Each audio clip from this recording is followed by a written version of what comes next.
আগামী 2 মাসের মধ্যে শেখ হাসিনা দেশে ফিরতে পারে। আসলে এটা কি সর্বোচ্চ গুজব না গুঞ্জন নাকি বাস্তবতা? প্রথম হচ্ছে শেখ হাসিনা নিজেই বলেছেন আমি মাথা উঁচু করে ফিরবো, হুম সেটা সর্বত্র বেরিয়েছে। হুম দ্বিতীয় হচ্ছে উনি আজকে আমাদেরই কোনো একজন কূটনীতিককে উনি বলেছেন, মানে কূটনীতিকের সাথে দেখা হয়েছিল যখন, তখন এই কথাটা উঠেছিল, তার দেশে ফেরার কথাটা উঠেছিল। হুম তখন উনি বলেছেন যে আমি যত শীঘ্র সম্ভব আমি দেশে ফিরতে চাই। এই ব্যাপারে ভারত সরকারের মতামত কি? তখন ওনাকে বলা হয়, পুরো প্রেক্ষাপটটা বলা হয়, এই ব্যাপার আছে, একটা একটা জায়গায় আটকে আছে, ওই জায়গাটা কমপ্লিট হয়ে গেলে আপনি দেশে ফিরতে পারবেন, যে কোনো দিন যে কোনো সময় আপনি ঘোষণা দিয়ে দেশে ফিরতে পারবেন। আর সেই কিন্তু প্রেক্ষাপটটা কি, সেই পয়েন্টটা কি, সেটা আমি জানি না। আচ্ছা, আগামী 2 মাসের মধ্যেই যে শেখ হাসিনা দেশে ফিরবে এইটার মানে জোর দিয়ে আপনি বলেছেন যে আগামী 2 মাসের মধ্যে অনেক কিছু ঘটতে পারে। আদৌ কি বাংলাদেশে এই ধরনের পরিস্থিতি হওয়ার কোনো সুযোগ আছে? কারণ আমি এখনো পর্যন্ত জননেত্রী শেখ হাসিনার নিরাপত্তা নিয়ে চিন্তিত। কারণ বাংলাদেশের প্রেক্ষাপট এখনো আওয়ামী লীগ ফ্রেন্ডলি হয়ে ওঠে নাই পুরোপুরি। সেখানে শেখ হাসিনার দেশে ফেরার নেপথ্যে কি কোনো কূটনৈতিক কিংবা আন্তর্জাতিক চাল আছে বলে আপনার মনে হয়? অবশ্যই আছে। কিরকম? আমি একটা ভিডিও করেছিলাম যে ভারত শেখ হাসিনার হয়ে ইন্টারন্যাশনাল কোর্ট অফ জাস্টিসে মামলা টুকেছে, হুম এবং সেই মামলা লড়বে কে? হরিশ সালভে, হুম কিংস কাউন্সিল, তার উপাধি আছে কিংস কাউন্সিল। হুম তো হরিশ সালভে হচ্ছে এমন একজন আমাদের আইনবিদ, হুম যিনি, যার মানে আইসিজিতে তার মুখের ওপরে কথা বলা খুব মুশকিল। যেমন পাকিস্তানে আমাদের একজন বন্দী আছে, তার নামটা এই মুহূর্তে মনে পড়ছে না, এতদিন ধরে হুম ধরে রেখে দিয়েছে কিন্তু ফাঁসিতে ঝোলাতে পারছে না। হরিশ সালভে আচ্ছা কিন্তু রেখে দিয়েছেন আজ পর্যন্ত। তো আমার এই মুহূর্তে নামটা মনে পড়ছে না, পরে মনে পড়ে যায় বলে দেবো, কথা বলতে বলতেই মনে পড়ে যাবে। তো এই যে ঠিক আছে। আইসিজেতে যে এটা তোমার মামলাটা, তার বোধহয় ডেট খুব তাড়াতাড়ি এসে যাচ্ছে। হুম এখন তার ডেট যখনই আসবে তখনই একটা প্রশ্ন উঠবে, হরিশ সালভে করবেন, যে বাংলাদেশ থেকে উনি বিতাড়িত হয়েছেন কিন্তু উনি এখনো প্রধানমন্ত্রী। আচ্ছা সভাপতি প্রশ্ন উঠবে যে কি করে প্রধানমন্ত্রী উনি? তাহলে তখন কথা হবে যে ঠিক আছে, তাহলে উনি যে প্রধানমন্ত্রী নেই, তাহলে হুম ওনার তো একটা পদত্যাগ পত্র থাকবে, হুম সেই পদত্যাগ পত্রটা দেখাক বাংলাদেশ সরকার, সেই পদত্যাগ পত্র দেখাক, কিন্তু পদত্যাগ পত্র তো নেই। আচ্ছা তখন আইসিজে কি করবে? আইসিজের কাছে একটাই পদ থাকবে, তো যেহেতু উনি পদত্যাগ করেননি, হুম তাহলে পরে ওনাকেই মানে প্রধানমন্ত্রী হিসেবে ইন্টারন্যাশনাল কোর্ট অফ জাস্টিস স্বীকৃতি হুম দেবে। সেই আচ্ছা স্বীকৃতি পাওয়ার পরে তারপরে তো বাকি কাজকর্ম হবে। এর মধ্যে আর তার একটা মানে খেলা আছে, এর মধ্যে আর একটা ওকে, খেলা আছে। কি খেলা? সেটা হচ্ছে এই জাতিসংঘের মহাসচিব। হুম এই জাতিসংঘের মহাসচিব পদে তো 2 তারিখে তো ভোটাভুটি আছে। হুম 2 তারিখে ভোটাভুটির কে দুজন দাঁড়িয়েছে, একজন হচ্ছে সাইপ্রাসের, আর এক হুম হচ্ছে বাংলাদেশের তোমাদের খলিলুর রহমান। হুম আমাদের ভারতবর্ষে এত কিছু হয়ে যাচ্ছে, আমি যেটা বলেছি, আমাদের বিদেশমন্ত্রী তিনি এত ব্যস্ত, হুম তিনি শুধু সাইপ্রাসে গিয়ে বসে আছেন কেন? পেছনে কি খেলাটা চলছে? এটা আজকে কি খেলা সময় হলো চলছে? না, আমি নানান কাজে একটু ব্যস্ত ছিলাম, আমি বলেছিলাম আজকে 7টার সময় ভিডিওটা করব কিন্তু করতে পারিনি। আগামীকাল করব এই ভিডিওটা। এই এই লাইভটা আমার চ্যানেলের পাশাপাশি আপনার চ্যানেল, রাশেদ ভাইয়ের চ্যানেলেও যাচ্ছে, আপনি চাইলে এখানে বলতে পারেন, কোনো সমস্যা নেই, কারণ না, আমাদের ওটা আমি এখানে আলাদা জাতীয় করে আমার স্বার্থ আছে তো। না, ওটা আমি এই আলাদা জন্য- করে আমার ভিডিওতে বলবো। ওকে ওকে। ওটা আলাদা আচ্ছা, করে বলবো। তার মানে আমরা এটা ধরে নিতে পারি যে বর্তমানে আপনাদের যে বিদেশ মন্ত্রী, সে সাইপ্রাসে আসেন কোনো না কোনো জিও পলিটিক্যাল ইস্যুর উপর বেস করে, যেটা বাংলাদেশের জন্য বেনিফিটেড, তাই তো? একদম, আমি আচ্ছা, সেটাই বলেছি। যদি সেটা হয়ে যায়, যেমন আপনি আজকে বললেন যে আগামী 2 মাসের মধ্যেই শেখ হাসিনা ফিরবে, কিন্তু আওয়ামী লীগের কাছ থেকে অফিসিয়াল এই ধরনের কোনো বিবৃতি এখনো পর্যন্ত আসে নাই। অনেকেই ভাবছে এই বিষয়টাকে গুজব। হ্যাঁ, আপনি আপনার জায়গা থেকে বিষয়টাকে কিভাবে দেখছেন, যে আদৌ কি এটা গুজব নাকি গুঞ্জন, নাকি সত্যি বাস্তবতা হওয়ার সুযোগ আছে? কেন বলছি এই কথা, কারণ সামনে জুন, জুলাই, আগস্ট, কারণ আরেকটা আগস্ট আসতেছে সামনে, এবং সেই আগস্টে আবার 5ই আগস্টের পুনরাবৃত্তি, বা আবার ওই জুলাই আন্দোলনের পুনরাবৃত্তি ঘটতে পারে কিনা, এই ধরনের একটা ইঙ্গিত আপনার কাছ থেকে যদি পাওয়া যায়। দেখো, শেখ হাসিনা যেটা বলেছে সেটাই শেষ কথা। শেখ হাসিনা যদি বলেন, এতগুলো কাগজে যখন বেরিয়েছে শেখ হাসিনার ইন্টারভিউটা, উনি যদি না বলে থাকতেন তাহলে ওনার পক্ষ থেকে রিজয়েন্ট দ্বারস্থ।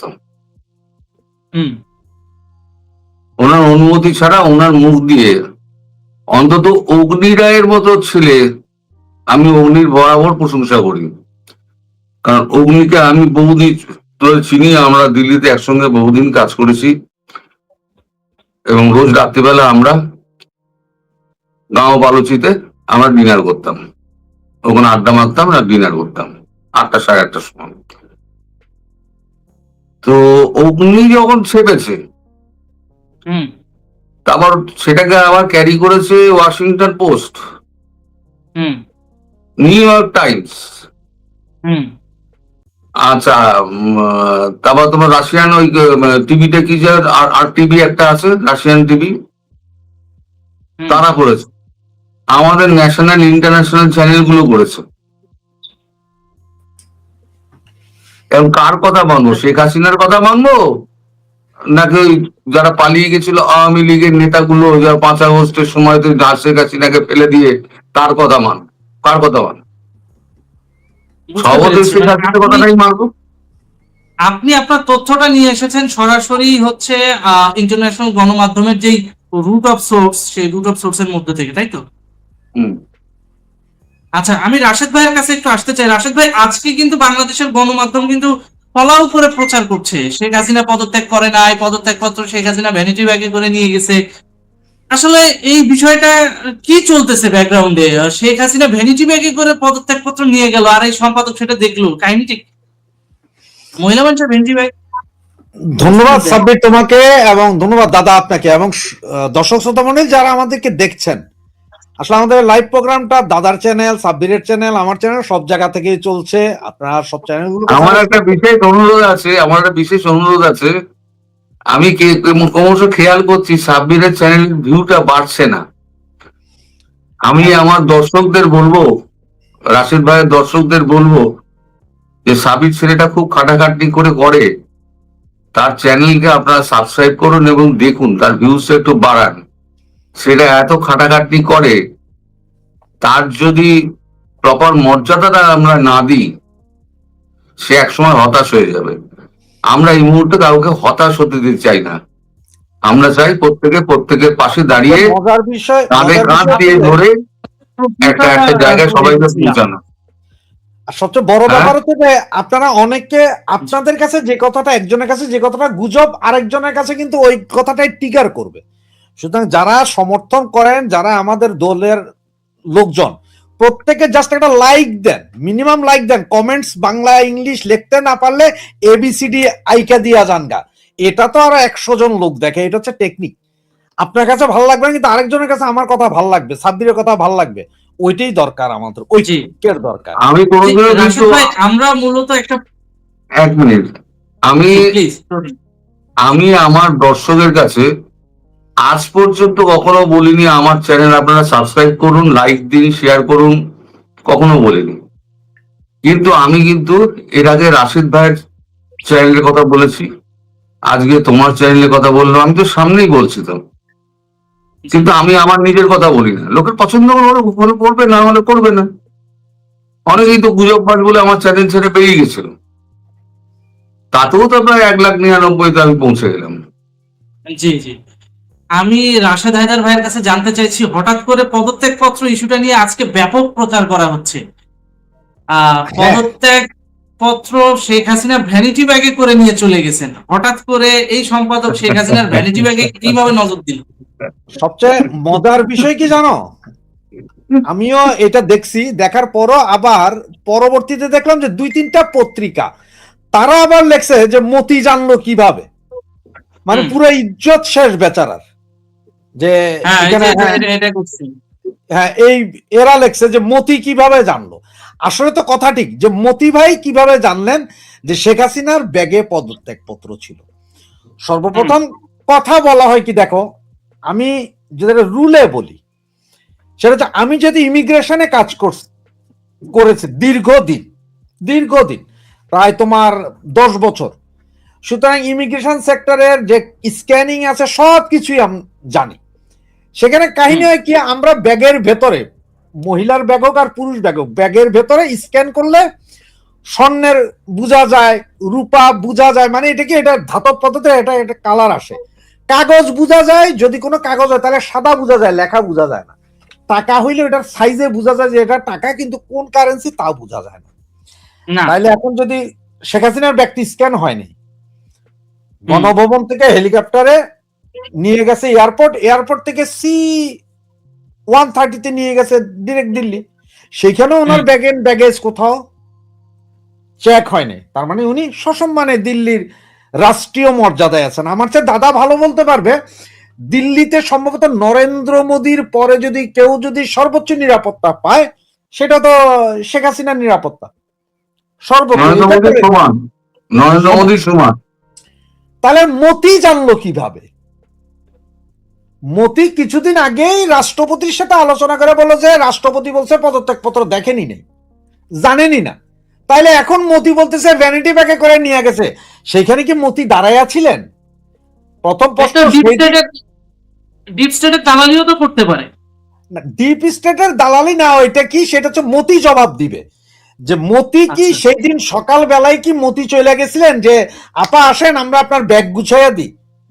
আর এটা নর্মাল বিষয় আছে কি জানো, মহিলাদের ব্যাগ, আমি ইমিগ্রেশন চাকরি করতাম, কোনো মহিলার ব্যাগ আমরা টাচ করতে পারতাম না, আর একটা মহিলা আনতই তো, কারণ মহিলার ব্যাগের ভিতরে কি না কি আছে বা উল্টাপাল্টা কি বাইর করবার পরে ইজ্জতের ব্যাপার। আর সবচেয়ে বড় এক ব্যাপার আমার কাছে মনে হইলো যে পুরুষ, আমি নিজে ইজ্জতের মার্ডার, আমার কাছে মনে হয় সে পুরুষ। এখন তার একটা ভ্যানিটি ব্যাগ, যেই মাত্র তার ব্যাগ মহিলাদের ব্যাগের মতো, আমি যে মাত্র নিলাম, নিয়ে 2-3টা জিনিস এমন বাইর করার পরে আমি এখন হয়ে গেছে, ওই লোক চিল্লি, তুমি আমার ব্যাগ ধরলা কেন, আমি তো মহিলা। আরে তোর বাইর থেকে দেখে তো আমি পুরুষটা মহিলা বুঝতেছি না, মনে হচ্ছে পুরুষ। শেষ পর্যন্ত আমি মহিলা ডাকলাম, ডাইকা চেক করাইলাম, মানে সে হচ্ছে থার্ড জেন্ডার যেটা বলে এইরকম আমার সামনে। সেই জায়গায় মহিলার ব্যাগ মতি কিভাবে চেক করলো? আর মতি কিছুদিন পর এক একটা বোম ব্লাস্টিং খবর দিবে, যেগুলার 100% কোনো ভিত্তি আছে কিনা আমি জানি না, কারণ রাষ্ট্রপতিরও একটা ইন্টারভিউ বলছে, কিন্তু রাষ্ট্রপতি এখন এসে মাইকে স্বীকার করে নাই, স্বীকার তো করে নাই। সবচেয়ে বড় কথা হচ্ছে যেখানে শেখ হাসিনা নিজে বলছে যে আমি তো পদত্যাগই করি নাই, পদত্যাগ পত্র দেখাও, সেখানে মতি কিভাবে জানলো যে পদত্যাগ পত্র লেখা সেটা ভ্যানিটি ব্যাগে রাখছে, নাকি পদত্যাগ পত্র মতি নিজে লিখে নিয়ে যায় ভ্যানিটি ব্যাগে রাখছিল? কোনটা? লাখ টাকার প্রশ্ন এটা। মতি পুরাটা, মতি আর প্রথম আলুর এই দুই সাংবাদিক, এদের সাংবাদিক বলবো না, এদেরকে সাংঘাতিক বলবো, দাদা যদিও গরম হয়ে যাবে এখন, কাকের মাংস খায় না, দাদাও সাংঘাতিক, এরাও সাংঘাতিক। তাও 3 পৃষ্ঠার পদত্যাগ পত্র, 3 পৃষ্ঠা, সে ওইটাও জানে 3 পৃষ্ঠা। তারে কে বললো যে 3 পৃষ্ঠা? পৃষ্ঠা 3 পৃষ্ঠা। এখন এমনও হইতে পারে কি জানো, আগামীকাল সে হয়তো ওই যে বাকি পত্রিকা যেগুলো দেখালো যে মতি জানলো কিভাবে, পৃথিবীর কেউ জানলো, আগামীকাল হয়তো সে বলতে পারে যে প্রতি পৃষ্ঠাতে 12 লাইন করে ছিল, 10টা করে এত ওয়ার্ড ছিল, শব্দের, এত শব্দের, এত মানে আমাদের শব্দের, কাগজে বলে দেওয়া হয় যে 250 শব্দের মধ্যে লেখো, 500 শব্দের মধ্যে লেখো, 1000 শব্দের মধ্যে লেখো, হ্যাঁ, কত শব্দের মধ্যে সেগুলো লিখতে লেখা ছিল পারে, সেটাও উনি বলে দেবেন। সে এগুলোও বলে দিতে পারে। এটা হচ্ছে যে এই মতি যখনই মানে সে ওই হাইলাইট থেকে একটু নিচে নেমা যায়, তখনই এসে একটা কথা বলবে। আর মার্কেট এখন খাই কি খায় হচ্ছে শেখ হাসিনা আর আওয়ামী লীগ। সুতরাং শেখ হাসিনার সম্বন্ধে কিছু একটা যদি বলা যায়, তাইলে মতির পর পর আজকে আবার ওই যে কি মাসুদ জানি জামাতের, ওর এটা কালের কণ্ঠে আসছে কিছুক্ষণ আগে দেখলাম। ও বলতেছে আপনারা শেখ হাসিনারে জিজ্ঞেস করে নিয়েন যে আমি মাসুদকে। ওরে বেটা, তুই মাসুদকে তোরে সিনার দরকার, তোরে জিজ্ঞা, তুই কে এটা শেখ হাসিনারে জিগাইতো কেন? তুই কি ব্ল্যাক আমরা তো মালবি? একটা মাসুদকে চিনতাম, সেটা হলো ওবায়দুল কাদের কাকু বলেছিল মাসুদ ভালো হয়ে যাও। না, এটা জামাতের নেতা, এটাও জামাতের নেতা, সেন্ট্রাল লিডার কি মাসুদ জানি না, হে বলতেছে পেপারে, আবার এটা কোট করছে শেখ হাসিনা। মানে কথার আগে হোক পরে হোক, তুমি শেখ হাসিনা লেখলেই জানে যে আমাদের মতন কিছু বঙ্গু ইমানদার আছে, তারা এটা প্রচারে ব্যস্ত হয়ে যাব। বুইজা না বুইজা আজকে এই যে প্রথম এই মানব জমিনের মতিরে প্রচার করতেছে, বুঝা নাই পোলা পাই ওইটা আসলে কি লেখছে, মত্যা কি বলছে, মতি কার পারপাস সার করে, এটা না বুঝা আমরাই পোস্ট করতেছি। এই যে আলোচনায় আনছি আজকে মতির সাফল্য এখানে, মতির সাফল্য এখানে। দাদা আমার চেয়ে ভালো বলতে পারবে সাংবাদিকরা কি করে, আমার নিজের চোখে দেখা। এটা তোমারে বলে আমি 90-এর গণ অভ্যুত্থান, চট্টগ্রাম নিউ মার্কেটের সামনে গেলাম আমরা, শত শত পোলাপাইন মিছিল চলে। তা আমার এক ফ্রেন্ড ছিল হাবিবুল হক বিপ্লব, এখন কুয়েতে থাকে। তারে আর আমারে আরো 4-5 জনের পুল এক লোক এসে ডাইকা বলছে কয় এইখানে ঝামেলা হবে চলেন একটু পেছন দিয়ে। কোথায় যাইতে যাইতে আমাদের নিয়ে গেল কোথায় জানো, চট্টগ্রাম রেল স্টেশনের কাছে, ওখানে একটা ট্রাক দাঁড়ায় রয়েছে। আপনারা এই ট্রাকের মধ্যে আগুন জ্বালানোর চেষ্টা করেন, আমরা 2টা ছবি নিই। কে কইলে এই কথা? সাংবাদিক সাহেব, যে আগুন জ্বালান আপনারা, আমরা ছবি নিই, এখানে কেউ নাই। আমরা ট্রাই করতেছি, এরই মধ্যে আমার দোস্ত হিসাব কইতেছে কয়ে এমনি না, সুতা ঢুকাই দিতে হবে, উপর দিয়ে আগুন মারতে হবে। এরই মধ্যে পুলিশ দিল ধোলাই আমাদের, ছবি উঠাইলো সাংবাদিকরা। এটা সাংবাদিক বেটা আমার নিউ মার্কেটের মোড় থেকে ডাইকে না, ট্রাক জ্বালায় কেমনি এটা ছবি তোল, এটা সাংবাদিক। সাংবাদিকরা সবাই জানে যে যদি ডোজ খাওয়াইতে হয়, দেশের ভিতরে সবাই একটু পড়তে চায়, সেটা হচ্ছে কি শেখ হাসিনা লেখো। এই যে মানব জমিন কতজনে পরে জানি না, কিন্তু আজকে এটা মিনিমাম তোমার 50 মিলিয়ন থেকে 100 মিলিয়ন লোকে দেখবে, সবাই ঢুকবে, এইটাই তো তার ইনকাম। তার ইনকামটা বাইরে গেল, বুঝতে পেরেছি। কাহিনী। আমি যখন সাংবাদিকতা করতাম আবারও না, আসবো রাশেদ ভাই, আমি আমাদের তরুণ দাদার কাছে জানতে চাই, এই যে যখন হচ্ছে শেখ হাসিনা যে দেশে ফিরবেন, এটার পেছনে কি কূটনৈতিক বাস্তবতা কাজ করছে নাকি রাজনৈতিক কোন সাংগঠনিক দিক নির্দেশনা রয়েছে? মানে আপনার কাছে সর্বশেষ তথ্য কি আছে? সর্বশেষ তথ্য যেটা তুমি বলতে চাইছো সেটা এটাই বলতে পারি যে ওই কূটনৈতিক ভদ্রলোকের সঙ্গে কথা হয়েছিল, নাম বলতে পারবো না, তিনি যেটা আমাকে জানিয়েছেন। কেন বলছি, আমি আপনাদেরকে একটা নিউজের রেফারেন্স দিই, তাহলে বিষয়টা আরো খোলাসা হবে। সেটা হচ্ছে US plan to deploy warship in Bangladesh closer to India and China. অর্থাৎ আমেরিকা ইন্ডিয়া এবং চায়নার খুব কাছেই একটা ওয়ারশিপ নৌঘাঁটি করতে চাচ্ছে। এই আমেরিকার এই ডিপ্লোমেসি বা এই ষড়যন্ত্রকে ঠেকানোর জন্য চীন, ভারত, ইরান এরা কি যৌথভাবে শেখ হাসিনাকে ফেরাচ্ছে কিনা বাংলাদেশে রাজনীতিতে? না না না না, তাহলে আমেরিকার কথা বাদ দাও, আগে বঙ্গোপসাগরে ঢুকুক, তারপরে চট্টগ্রামের ব্যাপার। আগে তো বঙ্গোপসাগরে ঢুকুক। ওকে, সে তো রেড সির আশেপাশে তো ঘুরে বেড়াচ্ছে, এইদিকে তো এখনো পর্যন্ত আসেনি। ওকে, এখনো পর্যন্ত পশ্চিমা পত্রিকাগুলো তো ফলো করে নিউজ করছে যে ওয়ারশিপ জোন তৈরি হবে ওখানে। শোনো, পশ্চিমা পত্রিকাগুলোর একটাই কাজ হচ্ছে কোনোভাবে যুদ্ধটা লাগিয়ে দাও। এদের কাজ হচ্ছে গিয়ে আমেরিকার যে এটা যে খায়েশটা, সেই খায়েশটাকে পূর্ণ করা। আমেরিকার Okay. খায়েশ কি, যুদ্ধ যদি লাগে তাহলে পরে ওর অস্ত্র বিক্রি হবে, ওই জন্য সারা বিশ্বে ও যুদ্ধ লাগিয়ে রেখে দেয়।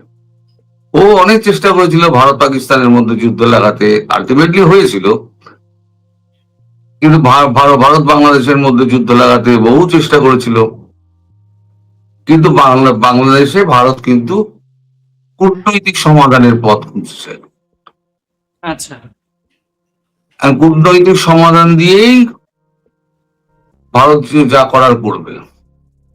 এই যে আচ্ছা, এখন অনেকে এই শেখ হাসিনা নিউজ করলে, আমি আগে যেমন 60,000, 80,000, 1 লাখ লোকে দেখতো, এখন দেখে না। কেন দেখে না? তারা এখন বিশ্বাস করতে চায় না যে শেখ হাসিনা সত্যি সত্যি দেশে ফিরবেন, এই বিশ্বাসটা তাদের উঠে গিয়েছে। হ্যাঁ, কারণ ওই যে কিন্তু একজন দর্শক তো কমেন্ট করেই বসেছে, তিনি বলছে অতীতে আপনি অনেক ভুয়ো খবর দিয়েছেন, এটা দর্শকের দাবি, কমেন্টস থেকে নিচ্ছি।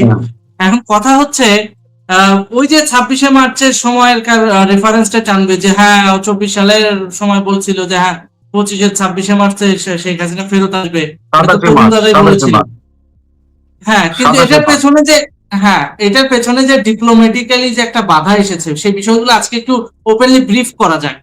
কেন ফিরলো না 2025 সালের 26শে মার্চে শেখ হাসিনা? 2024 সালে 26শে মার্চ ওনার ফেরার কথা ছিল, তৈরি ঠিকই হয়ে গেছিল। হুম 12ই ফেব্রুয়ারি তোমাদের সকলের স্মরণে থাকতে পারে, আমাদের নরেন্দ্র মোদী গেছিলেন ওয়াশিংটন ডিসিতে, হোয়াইট হাউস। আচ্ছা বিশ্ব ক্যামেরার সামনে ডোনাল্ড ট্রাম্প একটাই কথা বলেছিলেন, বাংলাদেশ নিয়ে যখন প্রশ্ন হয়েছিল, যে বাংলাদেশের ব্যাপারটা আমি নরেন্দ্র মোদীর হাতে ছেড়ে দিলাম, হুম ওনারা এই জিনিসটাকে 100 বছর ধরে ওরা দেখছেন, হুম ওদের মতো নরেন্দ্র মোদীর মতো কেউ সমাধান করতে পারবে না। অর্থাৎ ভারত কি ধরে নিল, তার মানে ইউএস ব্যাকআপ দেবে, সেটাই দাঁড়ায়। আমি যদি তোমার হয়ে একদম বললাম যে এই সাবিরের চ্যানেল সাবস্ক্রাইব করো, অমুক করো, সমুক করো, এই সমস্ত বললাম, দিয়ে আমি আমার চ্যানেলটাও বলে দিলাম, সেদিনকে বলেছিলাম সব ভুলভাল, করবেন না, কিন্তু ব্যাপারটা সেরাম হয়ে গেছে। তো হয়েছে কি, তারপরে তো যথারীতি কতগুলো গন্ডগোল হলো। একদম প্রথম হলো ট্যারিফ, হুম তারপরে তার আগে হলো কি, বাংলাদেশে তোমার এই ভলগার তুর্ককে দিয়ে জাতিসংঘের একটা ভুলভাল রিপোর্ট একটা পাঠালো, আচ্ছা হ্যাঁ 1400 মারা গিয়েছেন হাসিনার আমলে। কিন্তু তোমাদের যে সমস্ত গেজেট নোটিফিকেশন যা বেরিয়েছে, সেখানে তো 876-এর বেশি তো নেই। তাহলে ভলগার তুর্ক এটা পেলেন কোথা থেকে? ওইখান থেকে কিন্তু খেলাটা শুরু হলো, জাতিসংঘ দিয়ে খেলাটা শুরু হলো। okay, তারপর ইউনুসকে দিয়ে তাতালো, ইউনুস এসে পুরো ভারতবর্ষের বিরুদ্ধে বলতে লেগে গেল। মাটিতে নেমে, ঢাকার মাটিতে নেমেই তার প্রথম বক্তব্য ছিল 7 সিস্টার আমরা খেয়ে নেব। হুম 7 সেভেন সিস্টার, সিস্টার্স 7 খেতে, হ্যাঁ সিস্টার, হ্যাঁ হ্যাঁ এই হ্যাঁ, বিষয়টা 7 নিয়ে সিস্টার কথা হয়েছে। অস্থির হয়, তাহলে বাংলাদেশও তো স্থির থাকবে না, বাংলাদেশও 7 সিস্টারকে অস্থির করে দেবে। ভারতের কিন্তু প্রথম চুলটা খাড়া হয়েছিল তখন, ততক্ষণে কিন্তু মার্চ মাস পেরিয়ে গেছেন। হ্যাঁ তখন আমি বলে দিয়েছি 27শে মার্চ, কূটনীতি, রাষ্ট্রনীতি, বৈদেশিক নীতি প্রতি মুহূর্তে চেঞ্জ হয়। হ্যাঁ এই যে আমি বললাম না, এতদিন ধরে একটা ব্যস্ততম মানুষ ভারতবর্ষের জয়শঙ্কর, তিনি সাইপ্রাসে পড়ে রয়েছেন কি জন্য? আজকে রাত্রে উনি ওয়াশিংটন ডিসির দিকে রওনা হবেন, কারণ 2 তারিখে নির্বাচনটা আছে। মধ্যবর্তী ইলেকশন। তাহলে খুব মধ্যবর্তী না, মধ্যবর্তী ইলেকশন না, এই যে রাষ্ট্রসংঘের মহাসচিবের যে ইলেকশনটা আছে, হুম হুম হুম যেখানে দুটো দেশ তোমার করছে, পার্টিসিপেট করছে, এক হচ্ছে বাংলাদেশ, এক হচ্ছে সাইপ্রাস। ভারতবর্ষ সাইপ্রাসকে সমর্থন করে, আর সাইপ্রাসে বসে কি গুটি খেলছেন উনি, সেটা তো উনিই জানবেন। আর কালকে আমি বলবো, যা বলার বলবো। তো এই যে প্রতিনিয়ত এই যে ইকুয়েশন চেঞ্জ হচ্ছে, তারপরে ধরো ট্যারিফ হলো, ট্যারিফের পর ইউক্রেন নিয়ে পড়ে গেল, তারপর ভারতের উপরে স্যাংশন চাপালো 100%। ভারত বললো ঠিক আছে, রাশিয়া থেকে আমি তেল কিনবো, পারলে তুই আমায় আটকা, 500% করে দে, আমার কি যাবে আর কি। এই যে ভারত কি করলো, ভারত এতে ট্রেড ডিলে ভারত সই করলো না। আজকেও ভারত, আমেরিকার প্রতিনিধি দল আজকেও ভারতে এসে বসে আছে যে তাদের ট্রেড ডিল তৈরি করবে। কিন্তু আমি দুপুরের ভিডিওতে বলে দিয়েছি ট্রেড ডিল হবে না।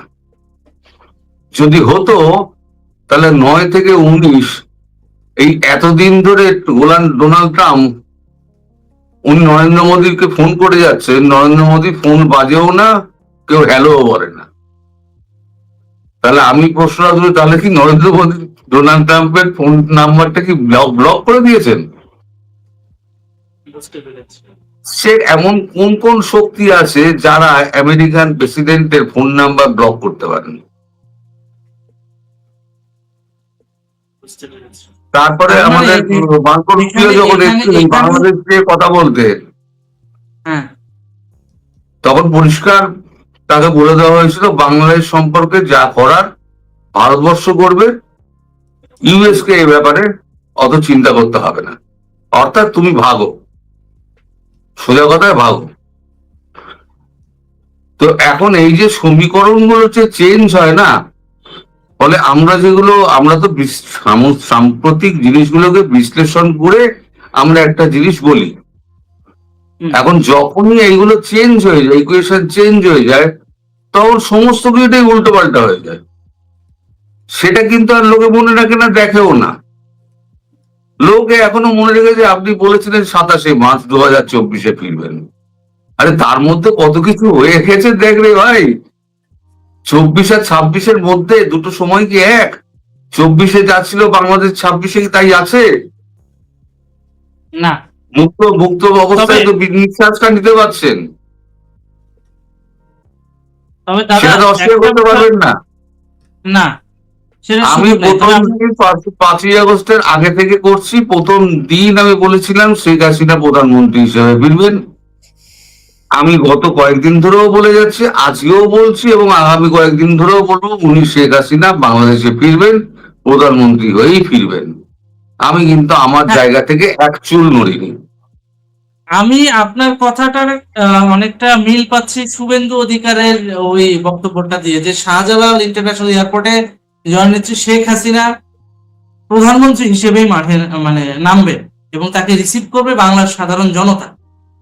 এখন আপনিও সেটা ধারাবাহিকতায় দীর্ঘদিন ধরে আমাদেরকে অনুপ্রেরণা দিয়ে যাচ্ছেন, কিন্তু কথা হচ্ছে কিছু কিছু মানুষ এটাতে বিভ্রান্ত হচ্ছে, কারণ তারা হ্যাঁ কারণ তারা বুঝতেছে না যে কোথাকার জ্যাক কোথায় কোথায় লাগতেছে। আর ডিপ্লোমেসিটা তো একদিনে এক্সিকিউট হয় না, day by day day by day day by day. যেমন এখনো পর্যন্ত আমরা জানি 2 মাসের মধ্যে আপনার দেওয়া তথ্য অনুযায়ী যে দেশে ফিরবেন শেখ হাসিনা। এখন ধরেন কালকে একটা নতুন জিও পলিটিক্যাল পরিস্থিতি তৈরি হয়ে গেল, আরো 10 দিন দেরি হল, আরো 2 মাস দেরি হল, হতে পারে। হতে পারে। বর্তমান পরিস্থিতিতে আমি বলেছি 2 মাস। মানে যদি সাইপ্রাস যেতে তাহলে যদি এই যে জিনিসগুলো সব ঠিকঠাক থাকে, যদি জাতিসংঘের ব্যাপারটা ঠিকঠাক থাকে, যদি ইন্টারন্যাশনাল কোর্ট অফ জাস্টিসের ব্যাপারটা ঠিকঠাক থাকে, যদি আমেরিকাকে দাবিয়ে রাখতে পারে, তাহলে পরে এই জিনিসটা হতে পারে। আর দেখা গেল আমেরিকা ওখান থেকে দুম করে একটা অন্য কিছু খেলে নিল, তখন আবার সেটাকে ট্যাকল দিতে গেলে আরেকটা না, চীন তাইওয়ান অ্যাটাক করে দিল। তুমি ধরো কিভাবে পাল্টে যাবে, ধরো চীন তাইওয়ান অ্যাটাক করে দিল। এখন আমেরিকার প্রেসিডেন্ট, এখন ডোনাল্ড ট্রাম্প খুব দুর্বল, এখন তাইওয়ানে চেপে বসলো। তাইওয়ানের সুরক্ষার দায়িত্ব কার? আমেরিকার। আমেরিকার অর্থনৈতিক অবস্থা খুব ডামাডোলে, 40 ট্রিলিয়নের ওপর ধার উঠে গেছে, যার জন্য এখন সমঝোতার পথ খুঁজছে। তার মধ্যেই মাঝে মাঝে আমেরিকান ওই মানে এটা টেস্টটা দেখানোর জন্য সরি দু একটা মিসাইল ফিসাইল মারছে ইরানে। কিন্তু এই সুযোগে যদি চীন দুম করে তাইওয়ানে ঢুকে পড়ে, হুম। তাহলে আমেরিকাকে বাধ্য হয়ে আবার তাইওয়ানে যেতে হবে। তারপর আবার জটিল পরিস্থিতি কিভাবে সৃষ্টি হতে পারে? ধরো একটা তোমাদের জটিল দেশে পরিস্থিতি কিন্তু আমাদের নাকের ডগায়, আর একটা জটিল পরিস্থিতি আমাদের নাকের ডগায়, সেটা হচ্ছে ইন্ডিয়া পুশিং করতেছে বাংলাদেশে। প্রায় 98 লক্ষ মানুষ এসআইআর এ বাদ করেছে পশ্চিমবঙ্গে। এই মানুষগুলো তো দিন শেষে বাংলাদেশে পুশ করছেন আপনারা। আমাদের দেশে এমনিতেও কিন্তু রোহিঙ্গা এসে বসে আছে, বিহারি ক্যাম্পে বিহারিরা এসে বসে আছে। এর ভিতর যদি ইন্ডিয়ান জনগোষ্ঠী যায়, তাহলে তো এরা তো জামাতের ভোট ব্যাংক হিসেবে বাংলাদেশে কাজ করবে। তখন তো দেখা গেছে শেখ হাসিনার ফেরাটা আরেকটু ইয়ে হয়ে যাবে, দুরূহ হয়ে যাবে বলে মনে হচ্ছে। কিচ্ছু হবে না, কিচ্ছু হবে না। কিন্তু পুশিংটা যখন বাংলাদেশের সার্বভৌমত্বের জন্য যখন সঠিক হবে নয়। যখন হবে তখন বুঝতে পারবে ভারত কেন 2 মাস বলেছিল, শেখ হাসিনা কেন বলেছিল মাথা উঁচু করে কি হবে আমার কাছেও পরিষ্কার নয়। কিন্তু আমি যতদূর নরেন্দ্র মোদীকে চিনি, নরেন্দ্র মোদীকে জানি, এবং তার কাজকর্ম সম্পর্কে আমরা 14-15 বছর ধরে যা দেখছি, উনি কথা বলেন কম, নিভৃতে কাজটা করে যান। এখন নরেন্দ্র মোদীর উপর যে ডিপ স্টেট বা ওই পশ্চিমা গোষ্ঠীর 47-এর রাজনীতি অ্যাপ্লাই হচ্ছে না, এর কি গ্যারান্টি আছে? 37 অ্যাপ্লাই যদি হয়, তাহলে নরেন্দ্র মোদী সারা বিশ্বে এইভাবে সমাদর পান? তোমার বুদ্ধিতে কি বলে? আমি 47-এর রাজনীতি বলছি বাংলা এবং পশ্চিমবঙ্গের প্রেক্ষাপটে, মানে উদ্বাস্তু রাজনীতি যেটা। খেয়াল করে দেখবেন 43-এর সময় যখন বঙ্গভঙ্গ হয়েছে, 47-এ যখন বর্ডার হয়েছে, তখন কিন্তু দুই বাংলায় উদ্বাস্তু তৈরি হয়েছে প্রচুর। হয়তো কেউ মেজরিটি মুসলিম হিন্দু তো থাকেই, কিন্তু কেউ এপার বাংলায় এসেছে, কেউ ওপার বাংলায় গিয়েছে। সব মিলিয়ে এখন আমরা কি দেখতে পাচ্ছি, বর্তমান সময়ে এসআইআর এর নাম দিয়া ওই উদ্বাস্তু রাজনীতিটাই আবার মাথাচাড়া দিয়ে উঠছে, যেটা পশ্চিমাদের গেম। এই জনগোষ্ঠীরা তো সাফার করছে না, এই রিফিউজি জনগোষ্ঠীরা। এতদিন পশ্চিমবঙ্গে আপনাদের মমতা ব্যানার্জির সার্ভিস দিয়েছে, এবং মমতা ব্যানার্জির সঙ্গে দীর্ঘ সুসম্পর্ক রয়েছে, জামাতের রাজনৈতিক সুসম্পর্ক রয়েছে, রাজনৈতিক আঁতাত রয়েছে বাংলাদেশের জামাতে ইসলামের। এই জনগোষ্ঠীরাই যখন আবার বাংলাদেশে যাবে, তখন তো তারা জামাতের ভোট ব্যাংক হিসেবে কাজ করবে। তাহলে আলটিমেটলি এখানে আওয়ামী লীগের ফায়দাটা কোথায়? বিজেপির এই সিদ্ধান্তের কারণে বাংলাদেশ তো আরো দিন দিন ওই ইয়েতে পড়তেছে, একটা দ্বন্দ্বের ভিতরে পড়ে যাচ্ছে। বিষয়টা নিয়ে আমি একটু আপনার কাছে ব্যাখ্যা জানতে চাই। তুমি আমায় একটা জিনিস বলো সাবির, সেটা হচ্ছে যে তোমার বাড়িতে অশান্তি, একজন প্রতিবেশী বাড়িতেও অশান্তি, তুমি কার অশান্তি প্রথম মেটাবে? প্রতিবেশী নাকি নিজেরটা? নিজেরটা। 2024-এর আগে পর্যন্ত কিন্তু ভারত কিন্তু চোখও দেয়নি। এত বড় রাষ্ট্র, ঠিক আছে আসছে আসুক, ভারতবর্ষ কি জানতো না যে বর্ডার খোলা রয়েছে, করে ঢুকে আসছে? ভারত সবই জানতো, তখন তারাইনি কেন? তাড়ানো শুরু হলো কখন? যখন ভারতবর্ষের টনক নড়ে গেল। টনক নড়ে গেল কখন? যখন ভারতবর্ষের কাছে খবর এলো মমতা বন্দ্যোপাধ্যায় জামাতের সঙ্গে হাত মিলিয়ে এই যে আমাদের পশ্চিমবঙ্গটাকে বাংলাদেশের সঙ্গে জুড়ে উনি পূর্ব বাংলার প্রধানমন্ত্রী হওয়ার খায়েশ দেখছেন। মানে বাংলাদেশ এবং পশ্চিমবঙ্গ মিলিয়ে একটা রাষ্ট্র হবে, হ্যাঁ, সেই রাষ্ট্রের প্রধানমন্ত্রী হবেন উনি। সেই রাষ্ট্রের প্রধানমন্ত্রী হবেন উনি, যার জন্য ওই তোমাদের এই পাকিস্তান বলেছিল আমরা পূর্ব দিক দিয়ে আক্রমণ করব,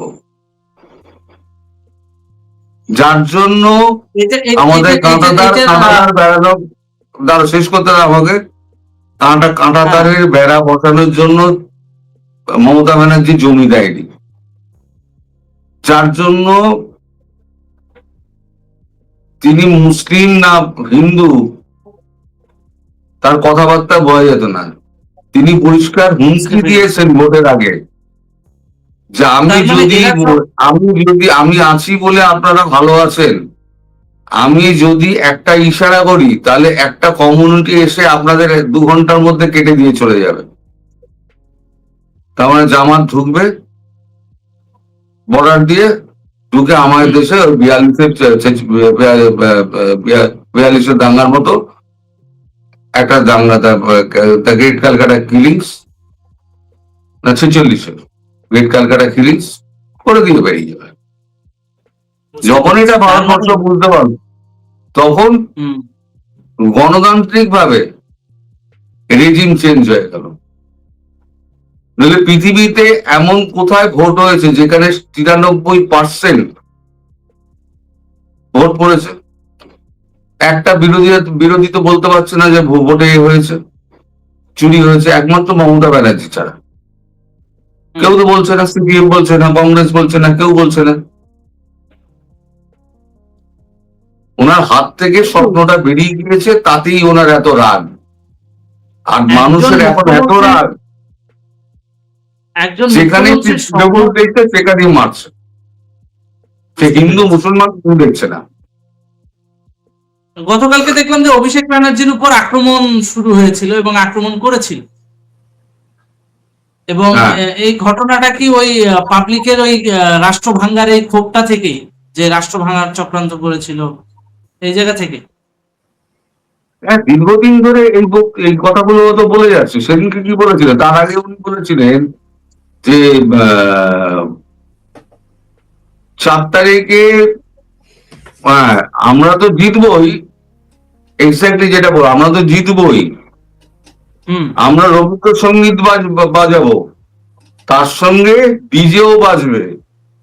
আমি অনুরোধ করব অমিত শাহ ওই 4 তারিখে দুপুর 2টার সময় যেন পশ্চিমবঙ্গে উপস্থিত থাকেন। তার মানে কি, আচ্ছা। ডিজে বাজানো হয় মানে পিঠে পিঠে ডিজে বাজানো হবে, অমিত শাহ পিঠে ডিজে ও, বাজানো হবে। ও, মানে গানের ডিজে না, মানে মবের ডিজে। গানের ডিজে না, মারের ডিজে। ও, তা এখন সেটা মব। ডিজেটা এখন হয়ে গেছে ডিম, ডিম আর জুতো ডিজে হয়ে গেছে। ওগুলো ডিমও মেরেছে, জুতোও মেরেছে। আচ্ছা, কল্যাণ মার আচ্ছা, খেয়েছে। আমি এই বিষয়টা নিয়ে একইভাবে রাশেদ ভাইয়ের কাছে জানতে চাচ্ছি যে ভাই, এই যে পুশিং গুলো হচ্ছে দীর্ঘদিন, তারা মানে 98 লক্ষ এই যে ভারতীয়দেরকে আইডেন্টিফাই করেছে, তাদেরকে পুশ ব্যাক করবে বাংলাদেশে, এবং তাদেরকে বলা হচ্ছে তারা বাংলাদেশের নাগরিক এবং তাদের বাংলাদেশি আইডেন্টিফিকেশনও আছে, এরকমও দাবি করা হচ্ছে। এই যে ঘুণে ধরা সিস্টেম, খেয়াল করে দেখেন, বাংলাদেশে আইডি কার্ড বানাইতে কি লাগে? একটা জন্ম নিবন্ধন লাগে, আর ঘুষ 50,000 হলে আপনিও তরুণদার নামে আইডি কার্ড বানায় নিতে পারবেন। ঘুণে ধরা সিস্টেম। তারা যে দীর্ঘদিন এই পশ্চিমবঙ্গে বসবাস করেছে, তারা যে বাংলাদেশে গিয়ে এই ধরনের ঘুণে ধরা সিস্টেমের ফায়দা নেয় নাই, এইটা আমি কিভাবে আইডেন্টিফাই করব? ভারত সরকার তো একে ইয়ে করেই দিছে, মানে এসআইআর থেকে একেবারে আইডেন্টিফাই করে করে ঠিক সেকে তুলে নিয়ে আসছে। না, আমার কথা হচ্ছে বাংলাদেশের সার্বভৌমত্বে এটা কতটুকু প্রভাব ফেলতে পারে? রাশেদ ভাই একটু যদি বলতেন।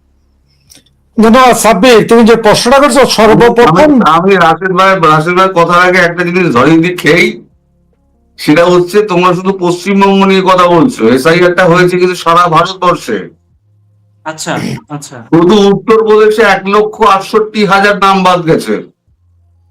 কোন জায়গায়? উত্তরপ্রদেশে? উত্তরপ্রদেশে 1,68,000 নাম বাদ গেছে। তোমরা আচ্ছা। 1,98,00,000 বাদ গেছে, 64 লক্ষ বাদ গেছে।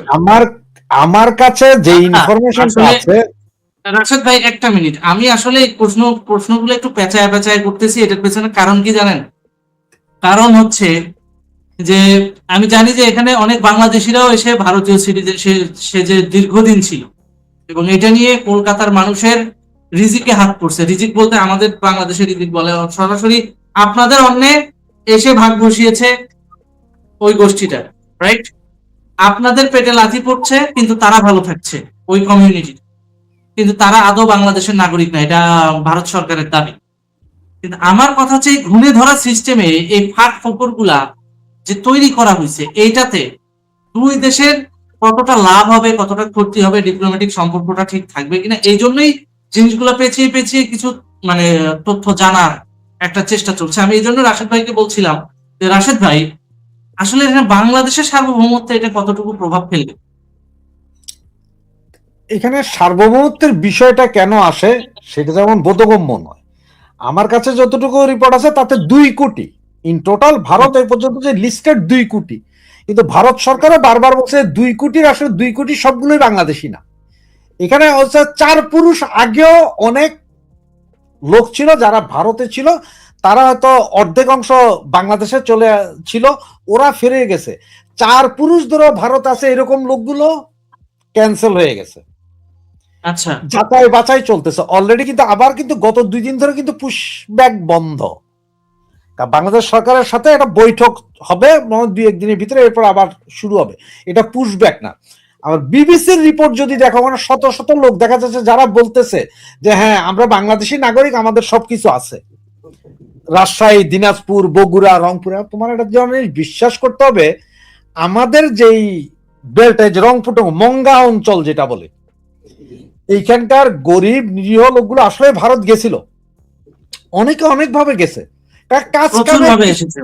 কাজ কামের কিছু সুবিধা আছে, এবং বাংলাদেশ থেকে অনেক লোক ভারতীয় পাসপোর্টের জন্য গেছে, ভারতীয় পাসপোর্ট নিয়ে ইউরোপ চলে আসছে আছে, আমার কাছে প্রমাণ আছে। আবার আমার এখানে দেখা শত শত ভারতীয় নাগরিক, ভারতীয় পাসপোর্টধারী এই দেশে আইসা অ্যাসাইল নিছে বাংলাদেশি বইলা, কারণ ভারতের অ্যাসাইল নাই কোথাও। আগে কথাটা বুঝে, ভারতের কোনো অ্যাসাইলাম নাই, কারণ শান্তি আছে, সমৃদ্ধি আছে, ইনকাম আছে ভারতে, এটা জানে। সুতরাং ভারতের জন্য কোনো অ্যাজাইল নাই। অ্যাজাইল সিস্টেমটা আছে বাংলাদেশের জন্য, আফগানিস্তানের জন্য, পাকিস্তানের জন্য, যদিও পাকিস্তানকে আবার ক্রিমিনাল হিসাবে জানে, এই জন্য পাকিস্তানের জন্য খুব একটা অ্যাসাইল নেই। আফগানিস্তানের জন্য আছে, কারণ ওদের সবাই মারছে, জন্ম থেকে জ্বলছি মাগো আর কতকাল জ্বলবো, ওই অবস্থা পাকিস্তানের। সুতরাং ওইটার যেমন ভারতের অনেক ছেলে পেলে যেমন ওইটার নিছে, সুবিধা নিছে বাংলাদেশের বইলা এইটা, কিন্তু তাই বলে এমন না যে তোমার ভারতীয়রা আইসা সব বাংলাদেশে আইসা ঢুকে গেছে। এক সময় এটা দাদারা বলতে পারি যে দাদা আপনাদের 26 লক্ষ লোক আমাদের দেশে আছে, এটা আপনারা জানেন। জি, তারা দাও না, এই সুযোগে তারাই দাও না দাদা, আমরা তাড়াবো না, কারণ আমরা খুব ভদ্রলোক দাদা, আমরা কাউকে তারাই না। গরিব লোকজন আসছেন, খাচ্ছেন, যদিও 26টা খুঁজে পাবে, 26টা খুঁজে পাবে না, ওইটা না দাদা, কারণ হচ্ছে যে আমাদের ধরেন আমি আসিফ নজরুল কি বলেছে, আমি যখন বলেছিলাম তখন আমি উপদেষ্টা ছিলাম না। না, এটা তারপরও বলছে, এখনো বলছে, যেমন দাদা এই 1 পাউন্ড যদি আমি বাংলাদেশে পাঠাই 170 টাকা পাওয়া যায়, আবার 1 পাউন্ড ইন্ডিয়াতে পাঠাইলে সেটা 130 টাকা পাওয়া যায়। এতে কিন্তু বোঝা যায় যে কার ইকোনমি শক্ত। তো ভারতীয় ইকোনমি শক্ত হয় কখন, একটা দেশের জন্য কাজ কাম সবকিছু থাকে, শান্তি থাকে দেশ, তখন ইকোনমি শক্ত হয়। এখন আমরা ওই যে আপনার মিডিল ইস্টে যাই, এখন মিডিল ইস্টে যেতে 5 লাখ টাকা লাগে, তার চেয়ে দাদা 50,000 টাকা দিয়ে ইন্ডিয়া যাওয়া যায়, মুম্বাই, দিল্লি, যে কোনো জায়গায় কাজ করা যায়, মোটামুটি খেয়ে পরে বেঁচে থাকতে পারে। সেই হিসাবে বাঙালি আছে, নাই যে তা না। আমার মনে হয় কম করে 40-50 লাখ বাঙালি আছে, যেটা আমরা বলি এখন শুনছে 2 কোটি না, সব বাঙালি না, হয়তো এর ভিতরে আরো বেরিয়ে আসবে। আপনার দেশের লোকই বের করে দিবে যে না এরা বাঙালি না, এরা তো পূর্বপুরুষ, যা কারণ নানার বাড়ি, দাদার বাড়ি, পূর্বপুরুষ কেউ হয়তো ছিল ভারতে, সেই হিসাবে হয়তো 3 পুরুষ ধরে আছে 70, 80, 90, 100 বছর, একটা সিস্টেমে পড়ছে। কিন্তু এটা থাকবে, কিন্তু একদম যে বাংলাদেশি নাই তা না। আর পুশব্যাক করবে না কেন? পুশব্যাক কি অন্যায়? অবৈধভাবে থাকবেন আপনি, পুশব্যাক করবে না কেন? আমরা কি ভুলা গেলে চলবে? এই যে কিছুদিন আগে আমরা বাঙালিরাই ফেসবুকে লেখছি, ফ্রান্স, তারপর নেদারল্যান্ড থেকে, আমেরিকা থেকে হ্যান্ডকাপ পায়ে ডান্ডা বেড়ে দিয়া ভারতীয় লোকজন পাঠাইছে না? ভারতীয়দের পাঠিয়েছে না? তখন তো আমরা ফেসবুকে দিছে, ও কি দেখো পাঠাইতেছে, তো এখন আমাকে গুলারে পাঠাবে ভাই, সমস্যা কোথায়? সার্বভৌমত্ব লঙ্ঘিত হচ্ছে তো ভারতের, আমার না। আমার দেশের লোক গেছে ওই দেশে। এখন একটা কাজ করতে পারে সরকার, সেটা হচ্ছে যে আসিফ নজরুলকে ধৈরা উল্টায় লটকানো, তাকে বেদম প্রহার করে বলা উচিত যে 26 লক্ষের সবগুলোরা আনো, আইনা বর্ডারে নাও, প্রথমে বর্ডারে নিয়ে সেনাবাহিনীকে লাগাই দিতে হবে, ওয়ান আর্মি, সব ইন্ডিয়ায় ঢোকাতে বলো, মারবে না। বলা হবে যে তোরা যদি দৌড়ে আর না ভাগস ইন্ডিয়াতে তাহলে গুলি করে ফালাই দিব, একজন একজনকে ধরবে, তাইলে দেখবো যে অলিম্পিক রেসে কি দৌড়াচ্ছে তার চেয়ে বেশি জোরে দৌড়াইবো। এটা করে না কেন? এত কুরকুরানি ছিল ভারতের সাথে যুদ্ধ করা, কতগুলা মানুষের জীবন নষ্ট হচ্ছে এখন বোঝা যায়। এই বোঝা যায়। মানুষগুলোতে তো দীর্ঘদিন পশ্চিমবঙ্গে ছিল, এই মানুষগুলো কখনোই কিন্তু ভারতের কাছ থেকে আদর আপ্যায়ন ছাড়া নেগলেক্ট পায় নাই, নাক সিটকানো পায় নাই, কিন্তু এখন পাচ্ছে। কেন পাচ্ছে? দোষে পাচ্ছে। দিল্লি না ঢাকা, দিল্লি না ঢাকা বলে লাভ হয়েছে। বাবা তোমার একটা কথা, সোজা একটা কথা বলি, আমি এখানে যখন কোন ফরাসি, ব্রিটিশ বা অন্য দেশের লোকের সাথে কথা বলি, ওরা যখন আমাদের বলে যে রিফিউজির কথা, তখন আমি কি বলি জানো? যে আমরা রিফিউজিরা যদি একদিন কাজ বন্ধ করে দিই, তোরা ঘুয়ের ভিতরে ঢুকবি, মানে পায়খানা টয়লেটের ভিতরে। কারণ এখানে যারা আছে তারা, আমরা তাদের তো সমস্ত নোংরা কাজগুলোই করি। ভারতের লোকজন, এই যে কলকাতার লোকজন, দাদা বা দাদার বন্ধু বান্ধবরা কি জানে না যেই গরিব মানুষগুলো ওখানে গেছিল ওরা যে কি কাজ করছে রে ভাই? হয়তো কারো জমিনে হাল চাষ করছে, কারো বাসা বাড়িতে কাজ করছে, কারো দোকানে টি বয়ের কাজ করছে। তারা চলে আসার পর ওনাদের এই কাজগুলো করতে হবে, ওনারা জানে, কিন্তু এরপরও বাইর করতেছে। বাংলাদেশের যারা ঢুকছে তারা কেউ যায় কি তোমার এই যে পারমাণবিক স্থাপনার ইঞ্জিনিয়ার গেছে?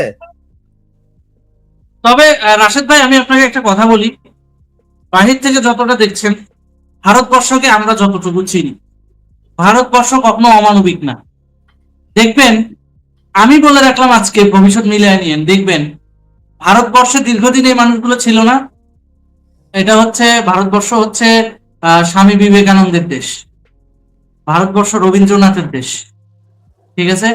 এই মানবিক কারণে হলো ভারতবর্ষ দেখবেন আবার এই রিফিউজিদেরকে পুনর্বাসন দেবে। মানবিক কিন্তু একটা ভালো কথা আমি বলি, এখন যারা বর্ডারে দেখতেছো না, এখন যারা বর্ডারে দেখতেছো বাঙালি যারা এদিকে চলে আসতে চাচ্ছে, যেটা বিবিসি রিপোর্ট করছে, সেটা বিবিসি রিপোর্ট করছে, এরা নিজ উদ্যোগে চলে আসছে এই দেশে, নিজ উদ্যোগে। তুমি যে নিজ উদ্যোগে যদি দেখো, যেমন 500 লোক আসছে, আরো 5000 লোক দেখা বর্ডার ক্রস করে ঢুকছে, কিন্তু ওরা বৈধভাবে বিভিন্ন কাজ কাম অমুক তমুক করে একটা ভিসার ব্যবস্থা করে কোনোভাবে ঢুকবে। অনেক লোক, কারণ ভারত আমেরিকা থেকে লোক আইনা কাজ করাবে না, পয়সা বেশি, তাহলে লোক নিবে, ওই বাংলাদেশ প্রিফার করবে এজ এ নেভার কান্ট্রি, আমাদের পার্শ্ববর্তী রাষ্ট্র। ওরা কিন্তু ভারত যত কথায় দাদা যত চিল্লাবে চিল্লাক, দাদা কিন্তু 2জন পাকিস্তানি আনবে না, দাদা 2জন বাংলাদেশি নিয়ে যাবে। পাকিস্তানি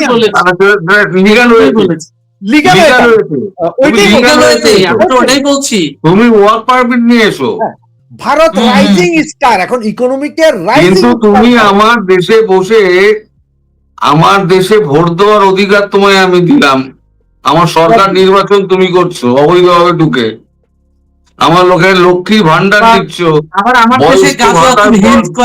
ভাতা দিচ্ছ, যুব ভাতা নিচ্ছ, কন্যাশ্রী নিচ্ছ, আবার সরকারি চাকরি, এই যে আমাদের এখানে রাস্তাঘাট পরিষ্কার করে না যে সমস্ত, সেই কর্পোরেশনের চাকরি করে, তারপর সিভিক ভলেন্টিয়ারের চাকরি করে।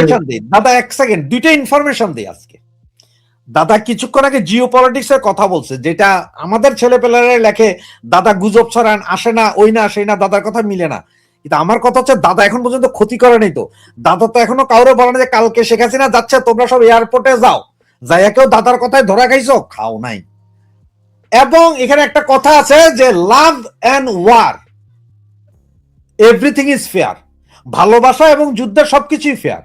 সুতরাং এখন আমরা আছি যুদ্ধ অবস্থায়, আওয়ামী লীগ যারা করে যুদ্ধ অবস্থায়। সুতরাং আমাদের এখানে গুজবও যেমন ফেয়ার, রিয়েল কাহিনীও ফেয়ার, সবকিছুই ফেয়ার। কারণ আমরা তাদেরকে ধমকিও দিতে হবে, ভালোবাসাও দিতে হবে, আতঙ্কও রাখতে হবে, না হলে যুদ্ধে জিতা যাবে। এখানে আরেকটা বিষয় আছে, আমরা একটু দাঁড়াও, জিও পলিটিক্স যে চেঞ্জ হয়, দেখো এতদিন পুরা ন্যাটো যেটা ছিল, ন্যাটো ছিল যে আমেরিকার পারমাণবিক ছাতার তলায়। হঠাৎ করে কি হইলো, আমেরিকা তো ছেড়ে দিচ্ছে ন্যাটো। গত 3 দিন আগে ফ্রান্সের সাথে আবার নরওয়ের চুক্তি হয়ে গেছে, যেবার ফ্রান্সের পারমাণবিক ছাতার নিচে আসবে কে? নরওয়ে।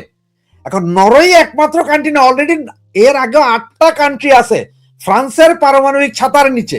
তার মানে ব্রিটেনও কিন্তু আছে ফ্রান্সের পারমাণবিক ছাতার নিচে, কিন্তু ব্রিটেন নিজেও পারমাণবিক বোমার অধিকারী, ফ্রান্স পারমাণবিক বোমার অধিকারী। তো ছাতার নিচে বলতে গেলে কথা হচ্ছে যে আমার এক দেশে আক্রমণ হলে অন্য দেশ সরাসরি ইন্টারভিন করবে, মানে এক দেশের আক্রমণ আরেক দেশের আক্রমণ, নেটোর 5 চুক্তির যে 5 আছে। আবার এখন দেখো ফ্রান্সের প্রেসিডেন্টের সাথে সবচেয়ে ভালো সম্পর্ক করতেছে কে? নরেন্দ্র মোদী। উনি কেন করতেছে? নরেন্দ্র মোদী শিয়ানা মাল। ও জানে যে ফ্রান্সের প্রেসিডেন্টের সাথে আমার সম্পর্ক ভালো, মানে পুরো ইউরোপ কন্ট্রোল করতে পারবো। গার্মেন্টস সেক্টরে যেই মাল আমেরিকায় যায় তার দ্বিগুণ মাল ইউরোপের 38 দেশে যায়। Garments sector already Bangladesh boycott শুরু হয়ে গেছে ইউরোপে। আমি গত কয়েকদিন আগে আরেকটা জায়গায় বলছিলাম যে প্রাইমার্কে গেলে আগে মেড ইন বাংলাদেশ পাওয়া যেত, এখন মেড ইন ইন্ডিয়া আসে। তাহলে এই যে ইন্ডিয়াতে যেই শ্রমিকের দরকার হবে, ইন্ডিয়া কাছে প্রচুর লোক আছে, কিন্তু আরো সস্তায় শ্রমিক বাঙালিরাই, যে আমরা যারা বলতেছি যে অবৈধ ঢুকছিল বা ছিল, এরাই এখন বৈধ পথে দরকারে ভিসা নিয়ে যায় গার্মেন্টস সেক্টরে কাজ করাবে ভারত, এদের লাগাবে গার্মেন্টসে। কারণ ইন্ডিয়ার লোকজন সারা ওয়ার্ল্ডের টেলিকমিউনিকেশনে বিখ্যাত। আমরা বিভিন্ন ব্যাংকে ফোন দেয়, ইন্স্যুরেন্সে ফোন দেয়, ফোনগুলো কিন্তু ধরে কিন্তু ইন্ডিয়াতে ভারতীয়রা। আমাদের বিভিন্ন অপারেটর ফোন দেয়, ইলেকট্রিসিটি থেকে সবকিছু সব ভারতীয় পোলাপাইন, ওরা ওই সেক্টরে অভিজ্ঞ, ওরা কাজ করবে আরো ভালো, নিচের লেভেলের কাজগুলো করবো আমরা। এই জন্য আমরা আবার ভিসা নিয়েই ঢুকবো। দাদার কথাটা ঠিক যে ভিসা নিয়ে আসতে পারবে, এটাই ঠিক যে ভারত আমাদের ফালাই দিবে না, ভারত আমাদের ভিসা দিবে কাজ করার জন্য, কিন্তু পাইকাদের দিবে না। আফগানিস্তানের সাথে ভারত দরকারে পারমাণবিক বোমা 3টা দিয়ে দিবে, আফগানিরা ঢুকতে দিবে না ভারত। ব্যাপার আছে না, আফগানি থাকে, আফগান প্রচুর আছে আমাদের কাছে থাকে, কিছু কিছু ব্যাপার তো আছে যে বাঙালিদের উপর ওই বিশ্বাসটুকু আছে যে আমরা যতই করি ওই পাকিস্তান হব না, পাকিস্তান হবে না, এটা বাঙালিদের উপর কিছুটা বিশ্বাস আছে, যার কারণে আজও আমরা আছি, আমাদের মারে না, ধরে না বা পিটায় না। এখন এই জিনিসগুলো, এই যে জিওপলিটিক্সে যেটা দাদা বলছিল যে জিওপলিটিক্স প্রতিদিন ঘুরে, কে জানতো যে নরওয়ে যাবে গা এখন ফ্রান্সের পারমাণবিক ছাতার নিচে, আবার ভারত যায় বন্ধুত্ব করবে ইয়ের সাথে, ম্যাক্রোর সাথে, কে জানতো? প্রতিদিন ঘুরতেছে খেলা। এখন চায়নারে ঠেকাইতে হলে আমেরিকার ভারতের ছাড়া তো উপায় নেই, যার কারণে মিটিং এ বসা বলে যে নরেন্দ্র মোদী মাই ফ্রেন্ড, মোদী যা চায় আমি সব দিব। কারণ ট্রাম্প হচ্ছে যে TACO, always Trump always chicken out, টা T A C O, TACO. Trump সব সময় চিকেন আউট করে, মানে সে সকালে কি বলে, দুপুরে, দুপুরে কি বলে, রাতে ওর কিছুই নেই, ও নিজেই জানে না যে ও কি বলে। জানো যে ট্রাম্প নামের একটা গরু জবাই দিবে, সেইটার জন্য বাংলাদেশ সরকার পাগল হইয়া হেরে নিয়ে গেছে, এরপর আবার ওই গরু চিড়িয়াখানায় রাখছে।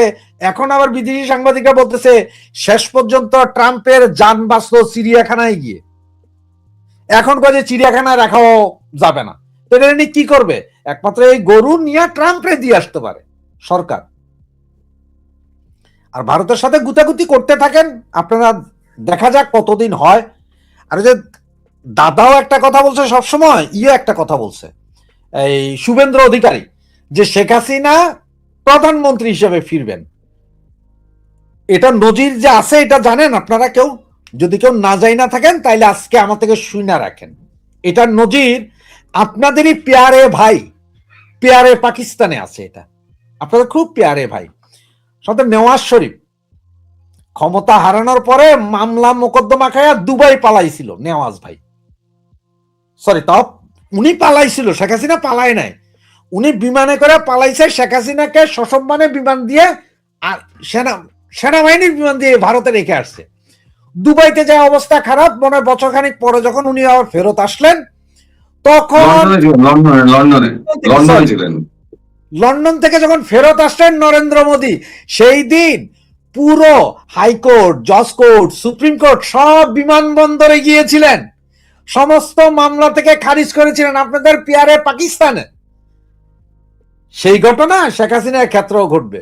ওই বিমানই আর এবারও আবার যাবে, সে C-110 যাবে না, কারণ C-110 তো পরিবহন, C-130 আজকে বলে দিচ্ছি তো, আজকে বলে দিচ্ছি তো আমি। এবার যাবে বাংলাদেশ ওই বাংলাদেশে বাংলাদেশ সেনাবাহিনীর বিমানে উনি আবার ফিরবেন। নামার পরে স্যালুট দেওয়া হবে পানি দিয়ে, এবং সারা বাংলাদেশের সমস্ত করে ঢাকা এয়ারপোর্টে বৈশা সব মামলার খারিজ দিবেন। তার কারণ তারেক জিয়াকে যেই মামলায় খারিজ করছেন বা ইয়েতে আছেন, সে একটা মামলায় সাজাপ্রাপ্ত তারেক রহমানের সেই সাজা যে পাইছিলেন, সেই মামলায় FBI এর 2 জন লোক সাক্ষীও ছিলেন। আমি কি কিছু বলবো? জি জি জি। আমার এই অধমের নামে 2টো মামলা আছে, এই 2টো মামলাটা খারিজ করে দিলে আমি বেঁচে যাই। না না, তোমার আমার মামলা বা দাদার মামলা সেগুলো তো পরের কথা। আমরা হচ্ছে যে চুনোপুটি। এখন আমিও যে দাদার কোর্টে বলেই আমাদের 2টো মামলা দিয়ে দিছে। এমনও ছাত্রলীগ যুবলীগ আছে যারা 10টা 12টা করে মামলা খেয়েছে, অথচ কিছুই করেনি, জাস্ট মুক্তিযুদ্ধের আদর্শটাকে সম্মান করে। এটার কারণে আমারও 2টো মামলা চলছে, এখনো 2টো মামলা চলছে, ওই যে 2টো মামলা আমারও চলছে এখনো, বাকি 3টে জিতে গেছে। এখন বলো তো, ওইটা ঠিক মানে- আছে, দাদার কথাও ঠিক। শুভেন্দু অধিকারী শেখ হাসিনা প্রধানমন্ত্রী হিসেবে ফিরে আসবেন। এখন কথা হচ্ছে যে আপনারা তো প্রশ্ন করতে পারেন, ভাই উনি কি রানিং না সাবেক? ওইটা হচ্ছে যে টুইস্টের বিষয়। রানিং হবেন না সাবেক হবেন, সেটা টুইস্টের বিষয়। কিন্তু ইতিহাস আছে, আমাদের এশিয়ার ভিতরে ইতিহাস আছে। আপনাদের আব্বাজান সেই পাকিস্তানের ইতিহাস একটু গুগল করেও সার্চ দিয়ে নিয়ে নিতে পারেন।